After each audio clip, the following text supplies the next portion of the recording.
ఇక వెళ్ళ నుంచి వచ్చిన ఈత రామకృష్ణ గారే మన శ్రీనివాస్ గారి ఇంటి దగ్గర ఏడుగొండల వారికి మంగాదేవికిను కళ్యాణ కథ చెప్తున్నారంట. మరి వెళ్తున్నాం కానీ అక్కడ చాలా మంది భక్తులు ఉంటారు. ఏమిటి స్వామి సేవ విందాకనా అని నీ ముక్కునేమో మస్తుంది చూస్తే వాళ్ళంతా నవ్వుతారు. ఆ మంచి తుడిచి నువ్వే అది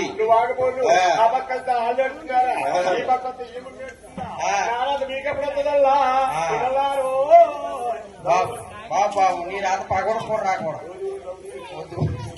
బాబోయ్. అయితే నాయన మీరందరూ ఏం కానుకోవచ్చు.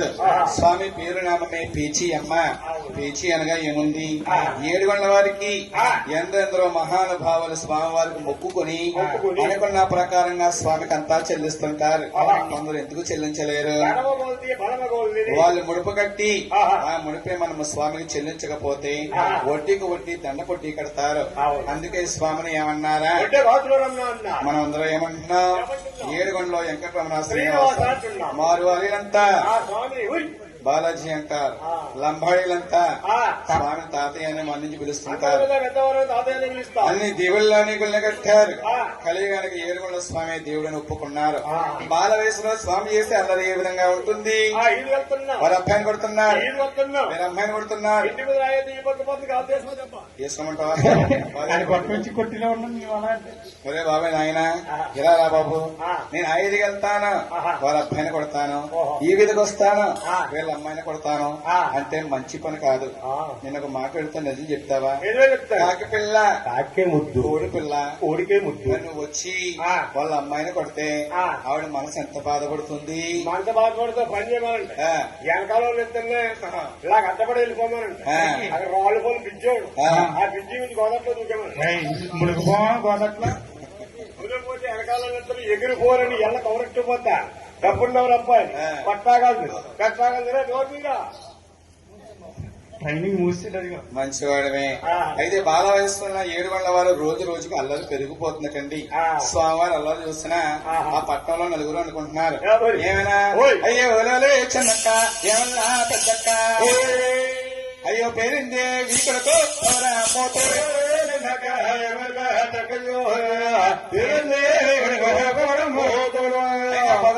తోడమ్మ పొగరెక్కి ఉన్నారు.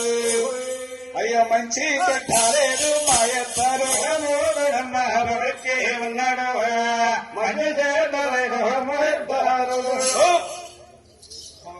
పట్టుకుంటాడు పొగరమోతుడు అన్నారా, అలాగలేదు. కుమారుడు పెళ్లికి వెలుగున్నాడు. ఈ 7 కాలం మందుని తగినట్టు కన్నీని చూసి విలోచనగా పెళ్లి చేస్తే తన రాజ్యాలకు అది ఏలుకుంటా అన్నారు. కానీ పట్టుకుంటాడు పొగరెక్కడు అడ్డెక్కడ. అయితే ఆయన ఏడుగొండల వారిని పట్నంలో నలుగురు 4 మాటలు అనుకుంటున్నారటండి. ఏడుగొండల వారి తల్లి గారు చెలికత్తుల ద్వారా ఈ మాటలన్నీ ఆలకించింది. అయ్యో నా చిన్న కుమారుడు శ్రీనివాసుని నలుగురు 4 మాటలు అనుకుంటున్నారే, ఈ 7 కాలం మందిని పెళ్లి చేస్తే ఆయన రాజ్యకు ఆయన ఏడుకుంటాడు కదా. అలాగనటండి తల్లి గారు దిగవ తిరుపతిలో చేరుకొని పెద్దన్న గారైన గోవిందరాజును పిలిచి ఏమంటుందా, ఓహో బాబు బాబు గోవింద మహారాజు, పెద్ద కుమార గోవిందరాజా, అయ్యో విన్నావా నా మాట వివరంబుగా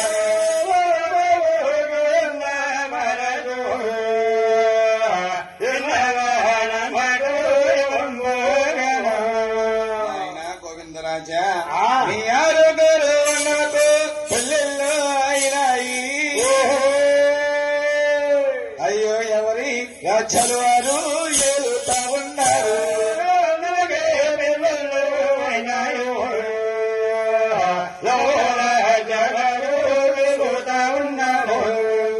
నాయన ఎవరు భూముల వారు అయితే 7వ వాడిన ఏడుగొండల వారికి ఇంకా కళ్యాణము కాలేదు నాయన.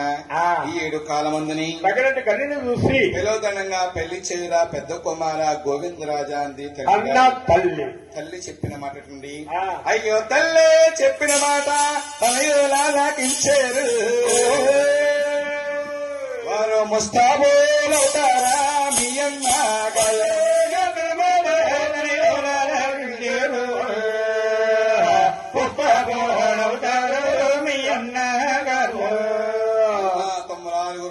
తల్లి స్థుతులు వన్నెకల రాజ్యుడు ఆరుగురు అయ్యే ముస్తాబు ఈ విధంగా ఉందా రాజు స్త్రీలుగా ముస్తాబు ఒకడైన ఏడుగొండల వారికి కన్య కోసం వెళ్ళడానికి ఆ. 6 నెలములో కూడా ముస్తాబులు అవుతున్నారటండి ఎలాగా? ఏ విధంగానే ఆ. వారు కాస్తే మీదన కాస్తే పసిలే కట్టేరు వారు హనుమంత పసిలా మీ అన్నాలే కట్టేరు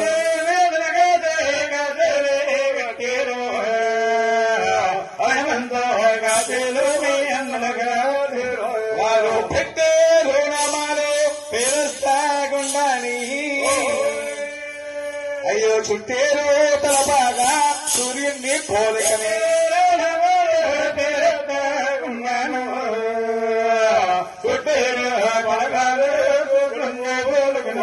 వాళ్ళ మురుడేలు గురుసులు ముద్దుట ఉంగారాలు వాళ్ళు 5 ఏళ్లకు ఆనంద ఉంగారాలే